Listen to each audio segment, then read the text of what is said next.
Hi guys, welcome back. It's Ami. For today's video guys, magluluto naman ako ng beans with pork and with oyster sauce. Oh. Pagulay na naman tayo guys para po masustansya ang ating pamilya. At aside sa masustansya, barato pa or ma-afford natin. Oo. Kailangan tayo mga mamshis maging marunong tayong mag-budget sa ating budgeting para hindi tayo yung makasave tayo sa kinikita ng ating partner. Oo. Tapos ang unang gagawin natin, ihuhugasin natin mabuti ang gulay, yung beans.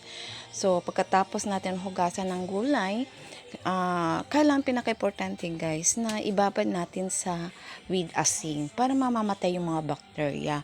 Kailangan kasi ang prepare ng pagkain natin para sa ating pamilya is malinis.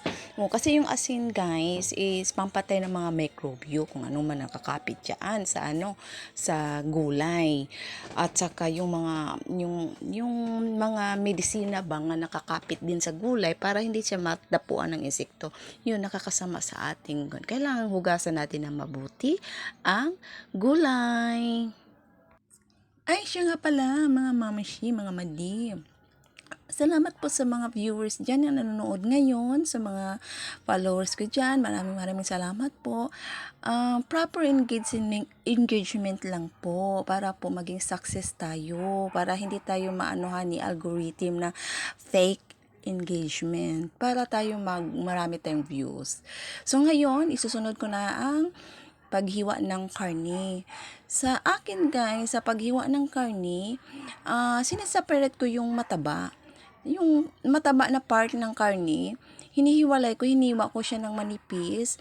Kasi gawin ko siyang yun ang gagawin ko yung pang oil niya, ng panggisa ng mga ahos at saka sibuyas. Oo.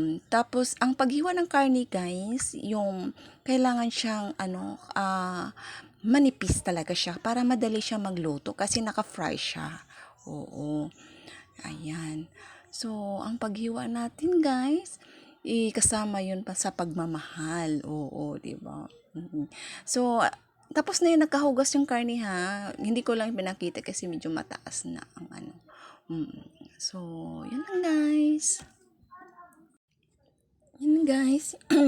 Pagkatapos guys, pag nakahiwa na yung karne, so imamarinate natin habang nakababad pa yung gulay. So, timplahan natin ng oyster sauce, tsaka tuyo, tapos i-mix natin para mahalo siya. Oo. Tapos lagyan natin ng sugar. Kasi guys, yung sugar kasi yung texture ng karne is medyo malambot siya. Tsaka madali siya maluto. Oo. Tapos lagyan natin ng durog na paminta. Kasi yung paminta siya guys, yun ang pampalasa talaga sa karne. Oo, lalo na pag nakamarinate siya, manunuot yung paminta niya. Para siyang medyo maanghang na basta iba, masarap siya pag may paminta. Tapos lagyan natin ng oil para sa sa pag-fry na na siya. Madali siyang maluto. Kasi fry ang niya eh. Next is maghiwa na naman tayo ng mga sibuyas sa ahos. Paghiwa ng ahos guys, kailangan maliliit siya guys para makain natin. Kasi alam mo yung garlic kasi guys, good for our health, good for our heart. So, medisina siya. So, ngayon guys, ang paghiwa ng sibuyas, pabilisan. Kasi alam mo, nakakaiyak to pag mabagal yung paghiwa mo. Alam mo naman, palaaway itong sibuyas na to eh. Kaya mabilisan yung paghiwa niya guys. Kaya para hindi tayo maiyak-iyak tayo sa paghiwa. Pagkatapos ng paghiwa ng ahos at saka sibuyas, check na natin. Nagkababad naman ang gulay. So, na natin, hihiwain natin. Oo. So, hindi na kailangan na i-measure mo pa kung lahat sila ay parehang size. Basta kayo nakahiwa na. Oo. Ang importante, nahiwa na yung beans. Oo. Tapos, kaya madiliin natin guys kasi medyo nagugutom na tayo. Mag-start na tayo mag-fry fry with beans. Oh. Tada! Luto na ang beans with pork with oyster sauce.